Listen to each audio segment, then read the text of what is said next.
अस्सलाम वालेकुम viewers, welcome to Saira Noori channel. आज मैं आपके लिए अपने किचन में लेकर आई हूँ soft and delicious French toast recipe. तो ये रेसिपी बहुत ही आसान है, लेट्स स्टार्ट इट। इसके लिए मैंने यहाँ पे 2 अंडे ले लिए हैं। अब मैं इन अंडों को एक बोल में तोड़ लूँगी। तो आपने अंडा तोड़ने से पहले चेक कर लेना है कि कहीं ये ख़राब तो नहीं है, क्योंकि अगर आपके अंडे ख़राब हुए तो आपका सारा मटेरियल ज़ाया हो जाएगा। और अगर अंडे रूम टेम्परेचर पर हों तो ज़्यादा अच्छी बात है। यहाँ पर मैंने अंडे बोल में तोड़ लिए हैं। अब मैंने यहाँ पे 2 टेबलस्पून शुगर के ले लिए हैं। आप चाहें तो अपनी मर्ज़ी के मुताबिक ज़्यादा चीनी भी डाल सकते हैं, जितना आपको मीठा पसंद हो उतना डाल सकते हैं। मैंने यहाँ पे 2 टेबलस्पून शुगर ली है।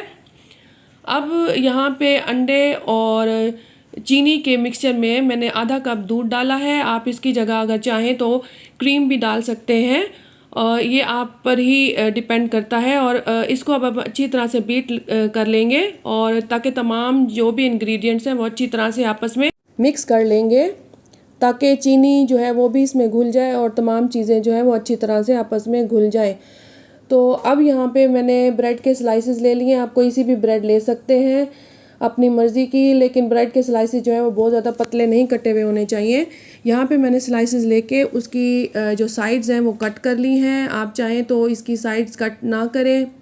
ब्रेड फ्रेश हो तो बेशक साइड्स जो है ना वो कट ना करें, लेकिन मैंने यहाँ पे साइड्स कट कर दी हैं। और इसी तरह से मैं दूसरे स्लाइसेस की भी साइड्स जो है वो अच्छी तरह से कट कर लूँगी।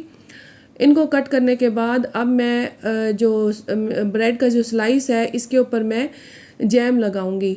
तो एक स्लाइस पे जैम लगाएंगे। आप कोई सा भी जैम ले सकते हैं, वो स्ट्रॉबेरी जैम भी ले सकते हैं, मिक्स फ्रूट जैम भी ले सकते हैं, और एप्रिकॉट जैम भी ले सकते हैं। यहाँ पर मैंने मिक्स फ्रूट जैम लिया है और मैं इसको स्लाइस पर अच्छी तरह से लगा लूँगी। और इसका टेस्ट बहुत अच्छा आता है। अगर आप इस तरह से फ्रेंच टोस्ट बनाएंगी तो आपके बच्चे बहुत शौक से खाएंगे।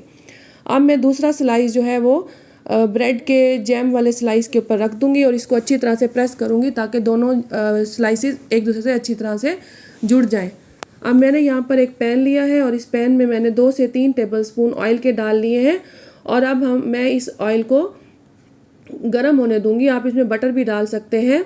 जितनी देर में हमारा ऑयल गर्म होता है, हम यहाँ पे अपने सैंडविच को, जो कि हमने फ्रेंच टोस्ट के लिए बनाया है, उसको हम इसमें अच्छी तरह से सोक कर लेंगे। लेकिन हमने इसमें ज़्यादा सोक करने से हमारा सैंडविच टूट भी सकता है और फ्रेंच टोस्ट जो है वो बिल्कुल कस्टर्ड की तरह भी हो सकता है। तो इसलिए हमने बड़े एहतियात के साथ इसको मुनासिब मिकदार में सोक करना है अंडे और दूध के मिक्सचर में। और ये मिक्सचर लगाने के बाद अब हम इसको एहतियात से चम्मच की मदद से उठाएंगे और इसको फ्राई पैन में डाल देंगे। यहाँ पैन में ऑयल गर्म हो चुका है। अब हम अपना फ्रेंच टोस्ट का स्लाइस इसमें रख देंगे और इसको एक साइड से 1 से 2 मिनट के लिए पकने देंगे। यहाँ पे आंच को हमने मीडियम स्लो रखना है, ताकि अच्छी तरह से ये गोल्डन ब्राउन हो जाए। अगर हम तेज़ आंच करेंगे तो फ्रेंच स्लाइस जो है वो हमारा फ्रेंच टोस्ट ये जल भी सकता है। 1 से 2 मिनट के बाद अब हमने इसको पलट दिया है, तो एक साइड से ये बहुत अच्छी तरह से गोल्डन ब्राउन हो चुका है और दूसरी साइड से भी हम इसे 1 से 2 मिनट के लिए पकने देंगे। अब 1 से 2 मिनट के बाद अब हमने अपने फ्रेंच टोस्ट को चारों तरफ से जो इसके किनारे हैं उनको अच्छी तरह से पका लेना है, ताकि अंडा कच्चा ना रहे और हमारा जो फ्रेंच टोस्ट है वो अच्छी तरह से पक के तैयार हो जाए। तो यहाँ पे हमने चारों किनारे इसके सेक लिए हैं और अब हमारा फ्रेंच टोस्ट सैंडविच जो है वो तैयार है, जो कि बाहर से क्रिस्पी और अंदर से सॉफ्ट है और बहुत ही मज़ेदार है और आपके बच्चे इसको बहुत पसंद करेंगे। अब हम इसको प्लेट में निकाल लेंगे। यहाँ पे हमारा फ्रेंच टोस्ट सैंडविच तैयार है और सर्व करने के लिए रेडी है। गरम गरम सैंडविच खाएं और यकीन करें आपको बहुत अच्छा लगेगा। और ये बिल्कुल सिंपल इंग्रेडिएंट से बना हुआ है। तो व्यूवर्स, अगर आपको मेरी रेसिपी अच्छी लगी हो तो मेरे चैनल को सब्सक्राइब कर दें, वीडियो को लाइक और शेयर ज़रूर कर दें। Thanks for watching. अल्लाह हाफिज़।